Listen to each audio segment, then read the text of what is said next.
السلام علیکم ورحمۃ اللہ وبرکاتہ۔ الحمد للہ وکفی وسلام علی عبادہ الذین اصطفی، اما بعد فاعوذ باللہ من الشیطان الرجیم، بسم اللہ الرحمن الرحیم۔ تبارک الذی نزل الفرقان علی عبدہ لیکون للعالمین نذیرا، صدق اللہ العظیم۔ میرے محترم بھائیوں، دوستو، بزرگوں، میں نے آپ کے سامنے سورہ فرقان کی ایک آیت کریمہ تلاوت فرمائی۔ اللہ رب العزت نے اس سورت میں اللہ کی ذات کتنی بلند و بالا ہے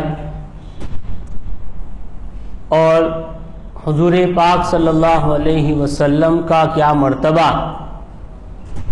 اللہ رب العزت کے نزدیک ہے،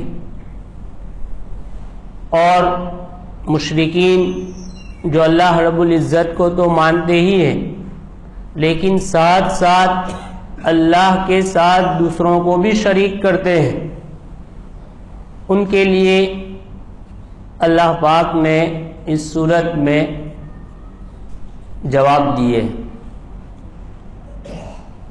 اللہ رب العزت کتنی طاقت والے ہیں، کتنی قدرت والے ہیں، قرآن کریم میں جگہ جگہ اللہ پاک نے ہم کو بتلایا ہے۔ چنانچہ اسی صورت کو آپ دیکھ لیجئے، اللہ رب العزت فرماتے ہیں تبارک الذی نزل الفرقان علی عبدہ لیکون للعالمین نذیرا، کہ پاک ہے وہ ذات جس نے فیصلے کی کتاب، قرآن کریم یہ فیصلے کی کتاب ہے، حق اور باطل کے درمیان، نور اور ظلمات کے درمیان، روشنی اور اندھیرے کے درمیان، ایمان اور کفر کے درمیان، اللہ پاک نے اس کو فیصلے کی کتاب رکھی ہے۔ اللہ پاک فرماتے ہیں کہ وہ پاک ذات ہے جس نے فیصلے کی کتاب اپنے بندے پر اتاری۔ اللہ رب العزت نبی پاک صلی اللہ علیہ وسلم کا مرتبہ بتلاتے ہیں کہ یہ کوئی اور نہیں ہے، یہ میرا بندہ ہے، یہ میرا حبیب ہے۔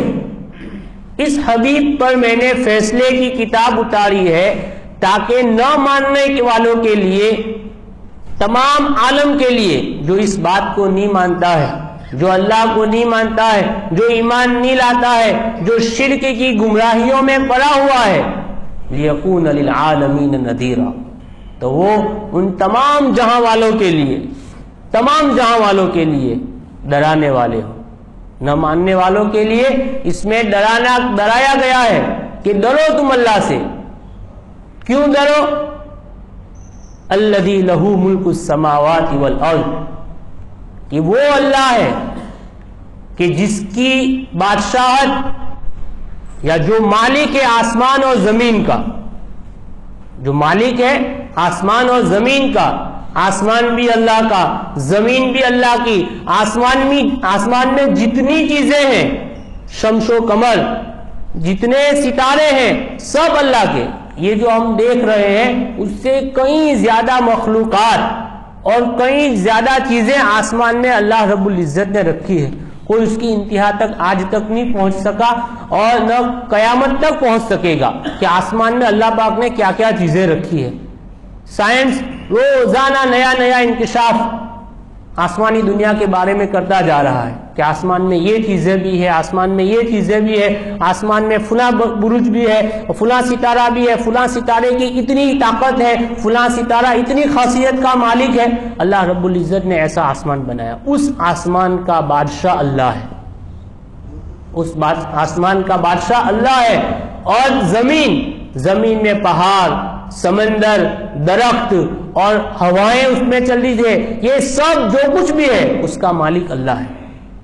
اللہ رب العزت نے ایک جگہ پر عجیب طریقے سے انسانوں کو سمجھایا ہے کہ تم کہاں جا رہے ہو, کیوں مجھ سے نہیں مانگتے ہو, کیوں تم مجھ سے نہیں مانگتے ہو؟ اللہ پاک فرماتے ہیں امن خلق السماوات والارض, ہے کوئی ذات جس نے آسمان اور زمین کو پیدا کیا ہو؟ امن خلق السماوات والارض, ہے کوئی خدا جس نے آسمان کو پیدا کیا ہو اور آسمان کی مخلوقات کو پیدا کیا ہو, زمین پیدا کی ہو, زمین کی کوئی اور مخلوق اس نے پیدا کی ہو؟ وَأَنزَلَ مِنَ السَّمَاءِ مَاءً, اور وہ اللہ جس نے آسمان سے پانی کو برسایا. ہے کوئی خدا ایسا تمہارا؟ اور پھر اللہ پاک آگے فرماتے ہیں پھر اس اللہ نے تمہارے لیے باغات پیدا کیے. الہ مع اللہ, ہے کوئی خدا جو ایسی چیزوں کو پیدا کر دے یا تمہارے لیے لے آوے ایسی چیزیں؟ بتاؤ تم ہوا, پانی, درخت, اس کے پتے اور سورج اور چاند, ایسی چیزوں کا کوئی پیدا کرنے والا ہے تمہارے درمیان؟ سب بول اٹھے کہ کوئی نہیں ہے, کوئی نہیں ہے. الہ مع اللہ, اللہ پاک اپنی طاقت کو بیان کرنے کے بعد بتلاتے ہیں اور پوچھتے کہ ہے ایسی کوئی چیز جو ایسا خدا جو اس کو پیدا کر دے؟ بل ہم قوم یعدلون, تم لوگ کہاں جا رہے ہو, کیوں مجھے نہیں مانگ رہے, کیوں میرے پاس تم اپنے ہاتھوں کو نہیں پھیلاتے ہو؟ اور سورہ فرقان جس کا تذکرہ چل رہا ہے اس میں اللہ پاک کو فرماتے الذی لہ ملک السماوات والارض ولم یکن لہ شریک فی الملک, اور سن لو یہ آسمان اور زمین کا تنہا مالک ہے. آسمان بھی اس کا, زمین بھی اس کی, زمین کے اندر جتنی چیزیں ہیں, زمین کے نیچے جتنی چیزیں ہیں, سب اسی کی. اور تم یہ سمجھو گے کہ وہ کسی کو پوچھ کے کرتا ہے, اس کو کسی کا مشورہ لینا پڑتا ہے, اس کو درخواست کرنی پڑتی ہے. وَلَمْ يَكُنْ لَهُ شَرِيكٌ فِي الْمُلْكِ, وہ تنہا ان تمام چیزوں کا بادشاہ ہے, کوئی شریک نہیں اس کا, کوئی شریک نہیں ہے. پھر بھی تم مجھ سے کیوں نہیں مانگتے ہو, پھر بھی تم میرے سامنے کیوں نہیں جھکتے ہو؟ وَخَلَقَ كُلَّ شَيْءٍ فَقَدَّرَهُ تَقْدِيرًا, اور آگے سنو کہ اس نے ہر چیز کو ایسے اندازے سے پیدا کیا ہے کہ جس کو تم سمجھ بھی نہیں سکتے. سورج بنایا, اس کی گرمی ایسی ہمیں دی کہ جس سے ہماری پوری زندگی کا نظام اس پر باقی ہے. وَخَلَقَ كُلَّ شَيْءٍ, ہر چیز کو اس نے پیدا کیا. فَقَدَّرَهُ تَقْدِيرًا, اور اس کی ہر خاصیت کے ساتھ اس کو پیدا کیا. کوئی چیز ایسی نہیں ہوگی جس میں کوئی خاصیت نہیں ہوگی, اس میں خواص ہے, اس میں اثرات ہے. یہ سورج, اس کے کتنے فائدے ہیں ہم اس کو دیکھتے ہیں, ہم اس کو پڑھتے ہیں. ہوا بنائی, ایسی ہوا بنائی جو ہر جگہ آسانی کے ساتھ پہنچ سکتی ہے. زمین بنائی, فقدرہ تقدیرا, ایسے اندازے سے بنائی کہ نہ بالکل نرم کہ جس میں آدمی دھس جاوے, نہ اتنی سخت کہ آدمی اس کے اوپر عمارت بنانا چاہے تو نہ بنا سکے, ایسی سخت بھی نہیں بنائی. اس کو کہتے ہیں فقدرہ تقدیرا, ہر چیز کو اندازے سے اللہ نے بنائی. اور آگے اللہ پاک نے ہم کو اور اللہ کے ساتھ شریک کرنے والوں کو اور لوگوں کو خدا ماننے والے کو اور معبود بنانے والے کو اللہ پاک فرماتے ہیں وَاتَّخَذُوا مِن دُونِ اللَّهِ آلِهَةً لَا يَخْلُقُونَ شَيْئًا وَهُمْ يُخْلَقُونَ وَلَا يَمْلِكُونَ لِأَنفُسِهِمْ نَفْعًا وَلَا ضَرًّا. اور سنو, آگے سنو کہ وہ لوگ جو دوسرے لوگوں کو معبود مانتے ہو, اس میں سب لوگ آ گئے, وہ تمام لوگ آ گئے جو اللہ کے چھوڑ کر, اللہ کی طاقت کو چھوڑ کر, اللہ کو بلا ماننا چھوڑ کر دوسروں کے سامنے اپنے ہاتھوں کو پھیلاتے ہیں, دوسروں کو اپنا خدا مانتے ہو, چاہے وہ زبان سے نہ کہے لیکن اپنے اعمال سے اس کو ظاہر کرے کہ میرا دھندا یہی میرا خدا, میرا کھیت یہی میرا خدا, میرا بزنس یہی میرا خدا, میری طاقت یہی میرا خدا. وَاتَّخَذُوا مِن دُونِ اللَّهِ آلِهَةً لَا يَخْلُقُونَ شَيْئًا, تم جن لوگوں کو معبود بناتے ہو وہ تو کسی چیز کے پیدا کرنے کی طاقت نہیں رکھتے, کسی چیز کے پیدا کرنے کی طاقت نہیں رکھتے. امام شافعی رحمۃ اللہ علیہ سے پوچھا گیا کہ بتاؤ اللہ کے ہونے کی دلیل کیا ہے؟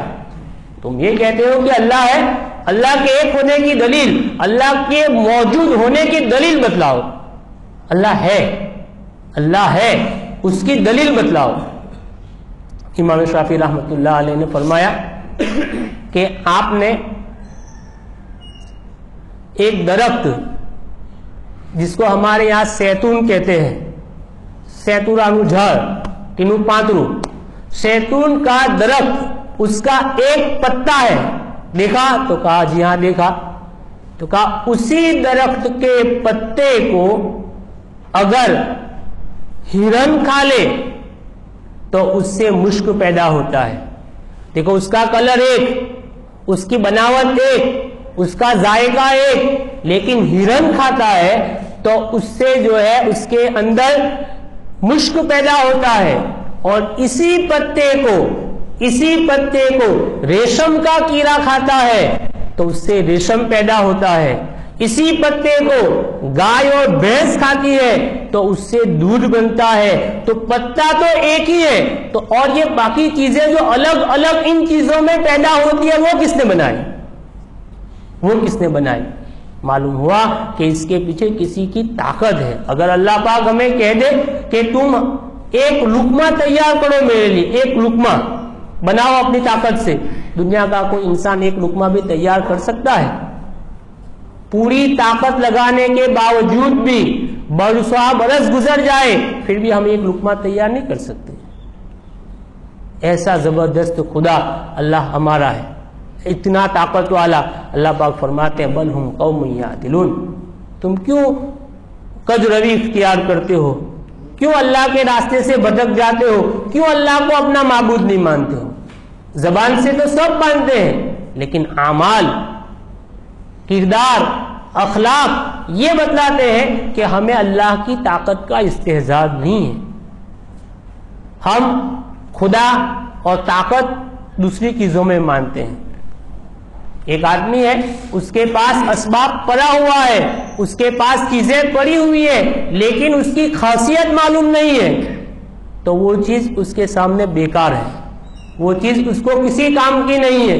ایک خارش زدہ انسان ہے، ایک آدمی کو کھجلی ہو گئی ہے، اس کے پاس ملم بھی پڑا ہوا ہے، دوائیاں بھی پڑی ہوئی ہے، لیکن معلوم نہیں ہے کہ یہ خارش کی دوا ہے، تو اس کو کوئی فائدہ نہیں ہوگا۔ لیکن ایک ہی ٹیوب ہے اور خارش ہے پورے بدن پر، معلوم ہے کہ یہ خارش کی ٹیوب ہے، یہ دوا ہے، تو اس کو کسی چیز کی پرواہ نہیں ہے۔ میرے پاس تو دوائی موجود ہے۔ اللہ پاک نے ہمیں ایسا زبردست کلام دیا ہے، قرآن دیا ہے، اس کی تعلیم دی ہے کہ اللہ پاک فرماتے ہیں کہ یہ سب چیزیں میری ہیں، یہ سب چیزیں میری ہیں، لیکن تم مجھے مان لو، میرے سامنے ہاتھ کو اٹھاؤ، میرے سامنے مانگو، اور میں ایسا ہوں کہ اگر تم میری باتوں پر عمل کرنے پر آ جاؤ، ان الذین آمنوا وعملوا الصالحات سیجعل لهم الرحمن ودا، یقیناً وہ لوگ جو ایمان لے آئے، اعمال صالحہ کیے، ان قریب ہم ان کے لیے محبت کرنے والے پیدا کر لیں گے، لوگ ان سے محبت کریں گے، کوئی تم سے دشمنی نہیں کرے گا، کوئی تمہارا دشمن نہیں ہوگا۔ اور عجیب ایک حدیث جو اس سے پہلے جمعہ میں بیان کی تھی کہ اللہ پاک نے تو اعمال پر ایسی ایسی چیزیں رکھی ہیں کہ ہم اس کا وہم و گمان بھی نہیں کر سکتے۔ چنانچہ اللہ پاک کتنے بڑے ہیں اور کتنے زبردست خدا ایک تھوڑے سے عمل پر ہمیں کیا دیتا ہے۔ چنانچہ حضرت ابو امامہ باہلی رضی اللہ تعالی عنہ فرماتے ہیں کہ ثلاثۃ کلہم ضامن علی اللہ، بڑی پیاری حدیث ہے، ایک آدمی نے بھی اس پر عمل کر لیا تو ہمارا وہاں سے یہاں تک آنا کامیاب، ہتھورن سے یہاں تک آنا کامیاب، اگر اس حدیث پر ایک آدمی نے بھی عمل کر لیا۔ بھائی سب کریں گے اس حدیث پر عمل، بڑی پیاری حدیث ہے، اور اس میں جو ہے آج کی زندگی کے ہمارے تمام مسائل اللہ پاک نے رکھ دیے۔ اس میں ایسے سبق اللہ رب العزت نے نبی پاک صلی اللہ علیہ وسلم کی زبانی کہلوائے ہیں، جس کے لیے ہم سب پریشان ہیں، جس کے لیے ہم سب پریشان ہیں، لیکن عمل باید، عمل چاہیے اس کے لیے۔ فرمایا ثلاثۃ کلہم ضامن علی اللہ ان عاش رزق وخفی، تین عمل ایسے ہیں کہ اگر کوئی آدمی اس کو کر لے تو اللہ پاک اس کی ذمہ داری لے لیتے ہیں، اللہ اس کا ضامن بن جاتا ہے، اللہ ضامن بن جاتا ہے۔ اب بتاؤ اتنا زبردست بادشاہ جن کی مختصر قدرت میں نے آپ کے سامنے ذکر کی، اتنا زبردست بادشاہ یہ کہہ دے کہ میں اس بات پر ضامن ہوں، تم اس کو کرو گے تو میں تمہارا ضامن ہوں۔ اور ضمانت میں کیا ہے؟ اگر تم زندہ رہے تو تم کو رزق دی جائے گی، تم اس عمل کو کرتے رہو تو تمہیں رزق دیا جائے گا، وقفیہ، اور تمہاری مدد بھی کی جائے گی۔ اللہ مدد کریں گے ہماری، اللہ۔ لیکن میرے بھائیوں، اس کے لیے دل میں نور ہونا چاہیے، نور۔ جس کے دل میں نور پیدا ہو جاتا ہے تو سمجھ لو کہ اللہ کی قدرت، اللہ کی فرما برداری اس کے اوپر وہ مر مٹتا ہے، لیکن دل میں نور پیدا ہو چکا ہے۔ اور نور کس سے پیدا ہوتا ہے؟ اللہ کی اطاعت سے پیدا ہوتا ہے۔ نور اللہ کی اطاعت سے پیدا ہوتا ہے۔ اور جس کے دل میں نور ہوتا ہی نہیں اور دل پورا کا پورا سیاہ ہو چکا ہے تو پھر ان کو ان چیزوں کی قدر معلوم نہیں ہوتی ہے کہ اس میں یہ اللہ پاک کیا فرماتے ہیں اس میں، کیونکہ دل مرا ہوا ہے، دل کالا ہو چکا ہے۔ اس لیے نمازیں بھی سر کے اوپر سے گزر جاتی ہے، 5 وقت میں ایک مرتبہ بھی سجدہ نہیں ہوتا ہے، لیکن اس کو فکر نہیں ہے، اس لیے کہ نور قلب ہی ختم ہو چکا ہے، نور ہی ختم ہو چکا ہے۔ اور یہ کس سے ہوتا ہے؟ یہ گناہ کی نحوست سے ہوتا ہے۔ دل سیاہ، دل کالا، دل مردہ، یہ گناہوں کی نحوست سے ہوتا ہے۔ اور یہ پھر زندہ کیسے ہوتا ہے؟ نور کیسے پیدا ہوتا ہے؟ کل بنی آدم خطاؤن وخیر الخطائین التوابون۔ ہر بنی انسان، بنی آدم گنہگار ہے، اور بہترین گنہگار وہ ہے جو اللہ سے توبہ کر لے، جو اللہ سے صلح کر لے۔ یہاں اللہ پاک فرماتے ہیں ثلاثۃ کلہم ضامن علی اللہ۔ 3 چیزیں ایسی ہیں کہ جس کو کوئی بندہ کرتا رہے تو اللہ رب العزت اس کا ضامن ہے۔ ایمان والا جو ہے اس بات کو سن کر اس کا دل تو پھٹ جانا چاہیے کہ میرا ضامن اللہ بنتا ہے اگر اس کام کو میں کروں۔ فرمایا ان عاش، آگے بشارت ہے، ان عاش رزق وقفیہ، اگر وہ اس کو کرے گا تو اور زندہ رہا اس عمل کو کرتے کرتے تو اس کو رزق بھی دی جائے گی، اس کی مدد بھی کی جائے گی۔ وَإِن مَاتَ، اور اس کو کرتے کرتے وہ مر گیا یا وہ مر جاتا ہے، ادخلہ اللہ تعالی الجنہ، اللہ رب العزت اس کو جنت میں داخل فرمائیں گے۔ دنیا تو حل ہو ہی گئی، جو بقدر مقدر اللہ پاک نے ہمارے لیے لکھی تھی 60 50 70 سال کی، وہ تو حل ہو گئی، اس لیے کہ رزق مل گیا، اللہ کی طرف سے مدد مل گئی، اور مر گئے تو اللہ فرماتے ہیں کہ میں تم کو جنت میں داخل کروں گا۔ ان اللہ لا یخلف المیعاد، لا تبدیل لکلمات اللہ، اللہ پاک اپنے وعدے کے خلاف کبھی کر سکتا ہے؟ وہ اللہ فرماتے ہیں کہ میں تم کو جنت میں داخل کرنے کا ضامن ہوں۔ اس سے بڑی اور کیا بات ہوگی میرے بھائیوں کہ اللہ فرماتے ہیں کہ میں تم کو، اگر تم مر گئے اس عمل کو کرتے کرتے، میں تم کو جنت میں داخل کروں گا۔ کیا ہے؟ سب سے پہلا، من دخل بیتا فسلم، جو آدمی گھر میں داخل ہوا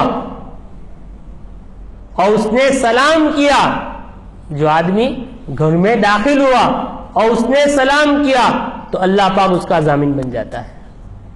اب بتائیے، یہ کوئی مشکل بات ہے؟ یہ تو آداب، سنت اور ہماری زندگی کا ایک اہم رکن ہے کہ گھر میں داخل ہو سلام کرو۔ اب ہم کیسے داخل ہوتے ہیں؟ ہر آدمی اپنے گریبان میں جھانک کر دیکھ لے، کوئی جو ہے گالیاں بکتا بکتا گھر میں داخل ہوتا ہے، کوئی جو ہے موبائل دیکھتا دیکھتا گھر میں داخل ہوتا ہے، کوئی اپنی بزنس کی باتیں کرتا کرتا گھر میں داخل ہوتا ہے۔ اور یہاں اللہ کے نبی صلی اللہ علیہ وسلم فرماتے ہیں کہ اللہ پاک فرماتے ہیں کہ اگر تم گھر میں داخل ہوئے اور سلام کیا تو اللہ پاک تمہارا ضامن ہوگا، تمہیں رزق بھی دیا جائے گا، تمہاری مدد بھی کی جائے گی، اور تم مر گئے تو جنت میں داخل کر دیے جاؤ گے۔ دوسرے نمبر پر، اچھا یہ سلام میں آخر یہ چیز ہے کیا؟ یہ ایک مستقل موضوع ہے کہ سلام کتنی بڑی عبادت ہے۔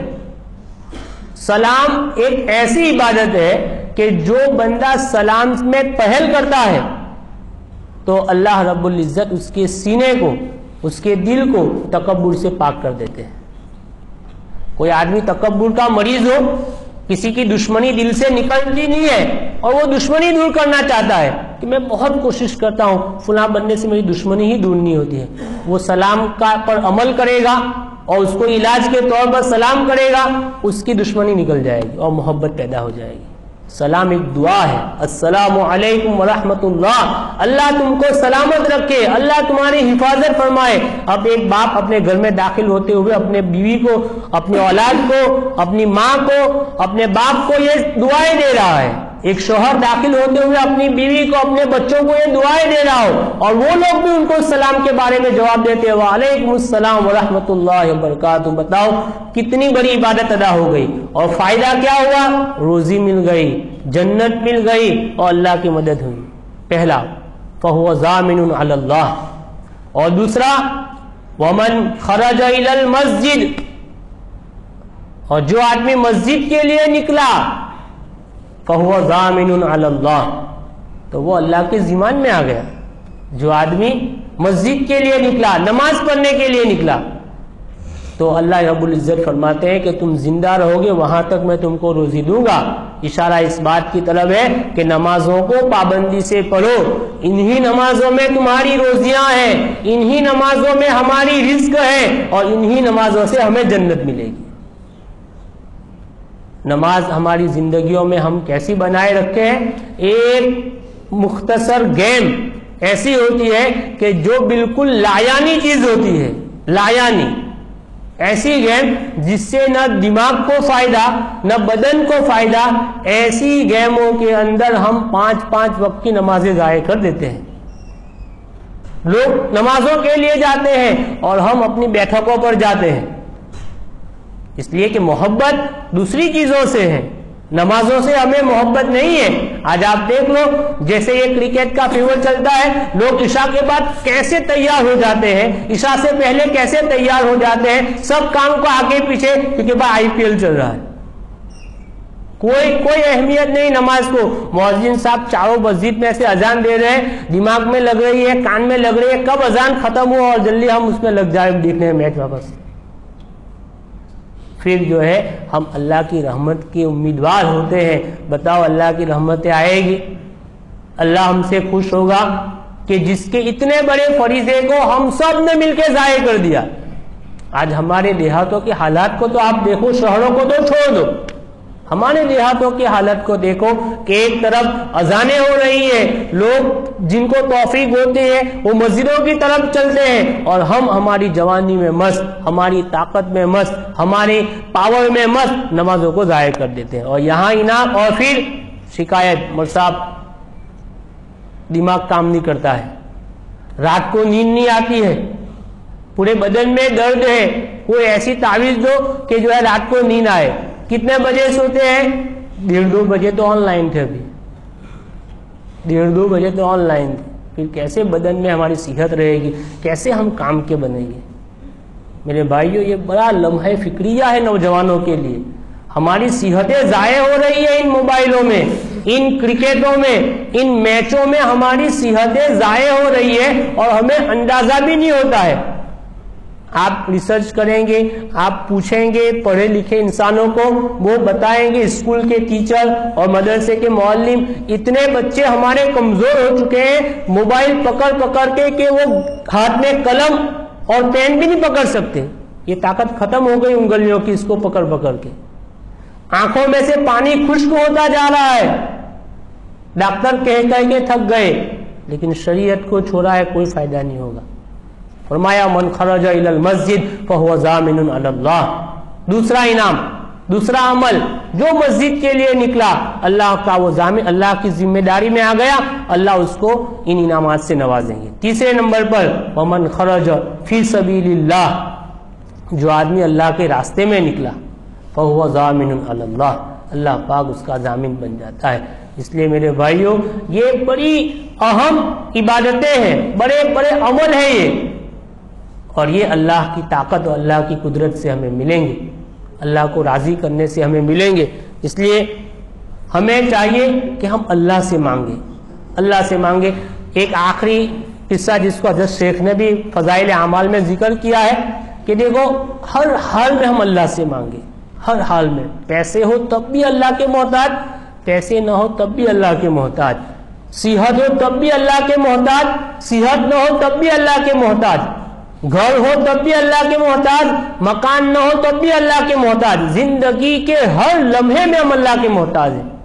فرمایا ایک بزرگ جنگل میں جا رہے تھے، تھوڑی دیر کے لیے غفلت ہو گئی عمل میں، اللہ کو پہچاننے میں، کیسی پکڑ ہوئی، پانی کے لیے پیاس لگی، ایک کنویں کے پاس آئے، کنویں کے اندر پانی جو ہے بالکل نیچے چلا گیا تھا، پانی نہیں تھا اوپر، اپنی پگڑی اتاری، اپنے جوتے کو اس کے ساتھ باندھا اور اندر ڈالا، یقین تھا کہ پانی نکلے گا، لیکن صفحہ جو ہے کم پڑا، پانی نیچے تھا، پانی نہیں بڑھ سکے، جا کے بیٹھ گئے کہ اب کیا کریں، غفلت تھی۔ اتنے میں ایک ہرن آیا اور اسی کنویں پر آ کر اس نے کنویں میں دیکھا پانی نیچے تھا، آسمان کی طرف نگاہ اٹھائی، بزبان حال فرمایا کہ اللہ میں تو جانور ہوں، میرے اندر تو کوئی ایسے اسباب نہیں ہے کہ پانی کو اوپر لاؤں۔ اچانک کنویں سے پانی اوپر آیا اور اس کی مدیر پر پانی بہنے لگا، اس ہرن نے بھی پانی پیا، اس بزرگ نے بھی پانی پیا، اور ہرن جیسے چلا گیا، وہ بزرگ جو ہے، بزرگ پانی پینے کے لیے آئے، قصہ اس طرح ہے، لیکن پانی نیچے چلا گیا۔ بزرگ نے اللہ سے دعا کی کہ اللہ آخر یہ کیا معاملہ ہے کہ ایک جانور کے لیے آپ نے پانی اوپر کر دیا اور میں جب اس کے قریب پہنچتا ہوں پانی نیچے چلا گیا۔ غیب سے آواز آئی کہ میرے بندے، اس نے پانی نہ ہونے کی حالت میں پانی کے مالک کو پکارا تو اس مالک نے پانی کو اوپر کر دیا، اور تو نے پانی کے نہ ہونے کے عالم میں اپنے اسباب کی طرف دیکھا، اللہ پاک نے اسباب سے تیری مدد نہیں فرمائی۔ اگر تو یہ کر لیتے کہ اللہ اسباب تو ہے، مدد تیری آئے گی تو اس اسباب سے پانی ملتا ہے اور ملے گا تو ہم تمہارے لیے بھی پانی لا دیتے ہیں۔ اس لیے میرے بھائیوں، ہر حال میں ہم اللہ کو پکارے، اللہ سے مانگے، اللہ پاک ہم تمام کو کئی ہوئی باتوں پر عمل کی توفیق عطا فرمائے، آمین وآخر الدعوانا الحمدللہ رب العالمین۔ بھائی ہمارے یہاں آج اس مسجد میں مجھے مکلف کیا گیا ہے اس اعلان کرنے کو کہ ہاسوٹ سے، دارالعلوم سے جو ہے علماء کرام تشریف لائے ہیں۔ آپ جانتے ہیں مدرسوں کی حالات کیسے ہیں، مالی حالات، تو سبھی حضرات سے درخواست ہے کہ ہمارے جو اساتذہ کرام آئے ہوئے ہیں ہاسوٹ سے، ان کا تعاون فرمائے، اللہ سب کو بہترین بدلہ عطا فرمائے۔